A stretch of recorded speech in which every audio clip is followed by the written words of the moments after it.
Your brain hits a capacity wall. It is not willpower. Stop grinding. Your hippocampus is literally full. You feel that fog because your synapses are maxed out. They cannot fire any faster. Yet you keep pushing harder. This is why you crash. Your neurons have a hard limit. When you overload them, your plasticity shuts down. You need a reset, not a nap. A true biological reboot that requires specific sleep spindles. It needs precise norepinephrine spikes. Your brain is not a battery. It is a living circuit. It needs to be tuned, not forced. The data is clear. You cannot hack biology with willpower alone. You must change the hardware. You must change the state. The locus coeruleus fires. Norepinephrine floods the cortex. That spike is not a bug. It is the tuning fork that aligns your biological hardware for high bandwidth processing. Researchers at Rockefeller University measured this shift. When that chemical surge hits, your gamma oscillations synchronize. Information transfers between cortical layers at unprecedented speed. You feel the clarity instantly. The fog lifts. Not because you forced it, because the hardware finally matched the complexity of the task.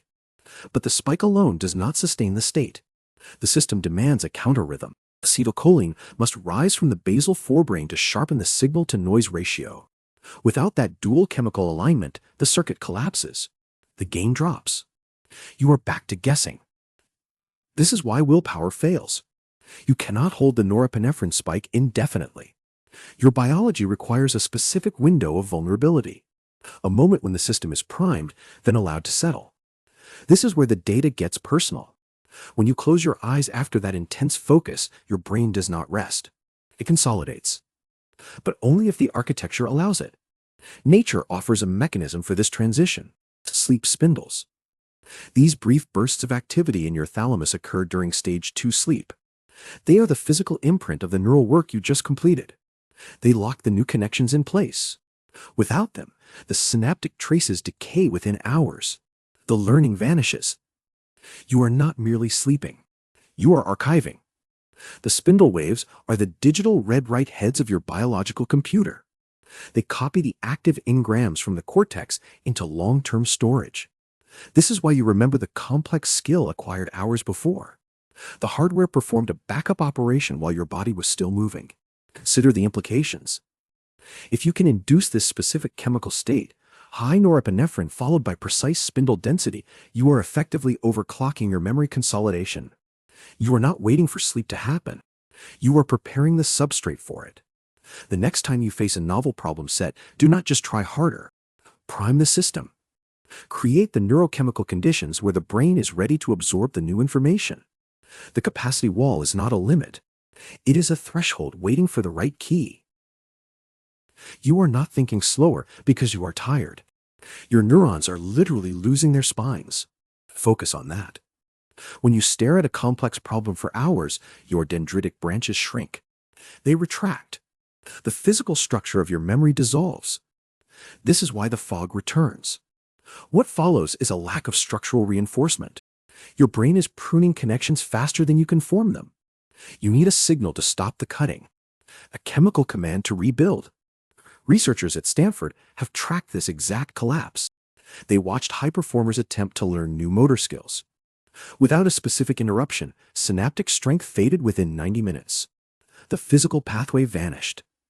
But when they introduced a brief, controlled bout of heavy breathing, the pattern changed. The locus coeruleus fired again, but this time it triggered a different cascade.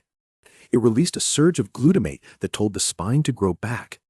The dendrites sprouted new branches. The architecture stabilized. This is the missing piece. You cannot just create a spike. You must create a window where the spine survives the night. The brain requires a specific type of movement to trigger this regrowth. What follows is not the same breath that quiets the heart. The hippocampus needs a rhythmic, high-intensity input that forces the amygdala to shift into a state of alert calm. This is the parasympathetic surge. When you move your body with that specific rhythm, your heart rate variability spikes. That spike tells the brain the environment is safe enough to build, but complex enough to require new hardware. The cells respond by producing BDNF. brain-derived neurotrophic factor. This protein acts like fertilizer for the neural forest. It signals the spine to thicken. It signals the synapse to strengthen. But here's the critical detail you have not heard before. The BDNF release depends on a specific metabolic state. Your brain cannot build new spines if your mitochondria are running on glucose alone. They need ketones. They need that specific fuel switch triggered by fasting or intense endurance output. When you switch fuels, the mitochondria change their output.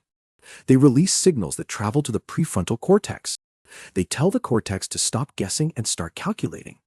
The metabolic shift locks the new architecture in place. The spine does not retract. The memory does not fade. You are standing on a biological precipice. You can choose to let the spines dissolve again, or you can trigger the regrowth protocol. You can let the brain prune itself into a smaller, slower version of what it could be. Or you can induce that metabolic shift. You can force the mitochondria to switch fuels. You can activate the specific movement pattern that signals safety and complexity at the same time. The choice is not about discipline. It is about biology. Your neurons are waiting for the signal to stop shrinking. They are waiting for the ketone signal. They are waiting for the movement that tells the amygdala it is safe to grow. The data is undeniable. The hardware is there. The spines are waiting to grow. The only thing missing is the right metabolic input, the right rhythmic movement, the right moment to switch fuels. The prefrontal cortex begins to chatter. That is the sound of a system trying to solve a problem with a broken tool. It is a desperate attempt to force logic onto a biological constraint. You cannot calculate your way out of a synaptic bottleneck. You must shift the medium itself. Researchers at the Max Planck Institute found that when the brain enters a state of theta-gamma coupling, the signal-to-noise ratio changes completely. The background static vanishes. The irrelevant data disappears. Only the pattern remains. This is not a trick of the mind. This is a physical reorganization of how the cortex processes information. The same mechanism that allows you to ignore the hum of a refrigerator while reading a book. But the brain resists this clarity. It fights the efficiency. To sustain the state, the amygdala must shift from threat detection to threat evaluation. A subtle difference. One triggers the fight response. The other allows the cortex to engage without fear. The autonomic nervous system must pivot.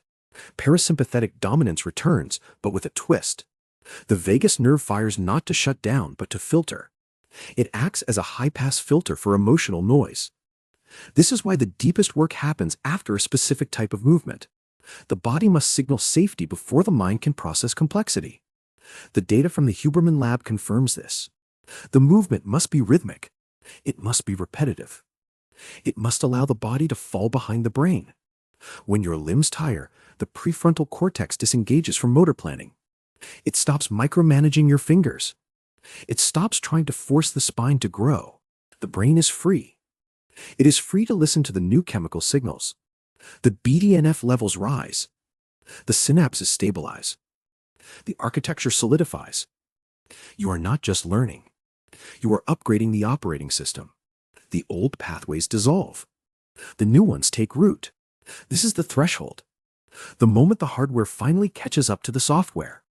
The moment the brain stops guessing and starts calculating. You are losing the war against your own forgetting. Not because you lack effort, because your brain is actively deleting the blueprint. Researchers at the Weizmann Institute tracked this exact erosion. They watched mice learn a complex maze. Without intervention, the hippocampus forgot the path within 4 hours. The synaptic traces dissolved. But when they applied a specific electrical pattern to the cortex, the memory survived. The spine grew back. This is not magic. It is a window of opportunity. The brain demands a second signal after the initial spike. It needs a rhythmic pulse that tells the amygdala the world is safe, yet the task remains urgent. This is the parasympathetic surge. It must hit at the exact moment the locus coeruleus fires. The data shows the two must align. One without the other creates noise. The other creates silence. You need the edge. You need the threshold where the body calms but the mind sharpens. This is why the hardest work happens after a specific type of movement. The body must tire. The brain must listen. The cells must stop guessing and start building. The architecture is there. The hardware is ready. The only missing piece is the rhythm, the specific cadence that triggers the regrowth protocol, the specific frequency that locks the new connections in place while the rest of the world fades to gray. You are standing on the precipice of a new state. The choice is yours. Will you let the spines dissolve again? Or will you induce the rhythmic input that signals safety and complexity at the same time? The data is undeniable. The hardware is waiting. The only thing missing is the right moment to switch fuels. The answer lies not in the synapse, but in the spine. You see, the dendritic branch does not grow because the brain wants to. It grows because the environment demands it. When the prefrontal cortex encounters a problem it cannot solve with existing logic, the local blood flow shifts. That shift triggers a cascade of astrocytes releasing D-serine, a specific coactivator for NMDA receptors. Without this amino acid, the receptor stays closed. The neuron remains stubborn. But when the body enters a state of metabolic oscillation, alternating between high glucose and ketone availability, the astrocytes fire. They open the gate. The spine extends. This is why you cannot learn complex skills while sedentary. The physical substrate is literally invisible to your current metabolic state. The hardware exists, but the power supply is incompatible. You are trying to run a quantum algorithm on a classical processor. The data from the University of California, Irvine, proves this. They tracked mice learning a new spatial map. The animals that received intermittent fasting protocols showed twice the dendritic branching in the hippocampus compared to those fed continuously. Their brains were not smarter. They were simply running on a different fuel that permitted the physical growth of new pathways. The fasting window acts as a biological switch, forcing the mitochondria to produce reactive oxygen species that act as signaling molecules for neurogenesis. This is the missing variable. You have been optimizing your software, your sleep, your breath, but you have never optimized the chemical substrate that allows the code to run. The brain is not a passive recipient of information. It is a construction site that only builds when the right materials arrive. The right fuel arrives. The right metabolic signal arrives.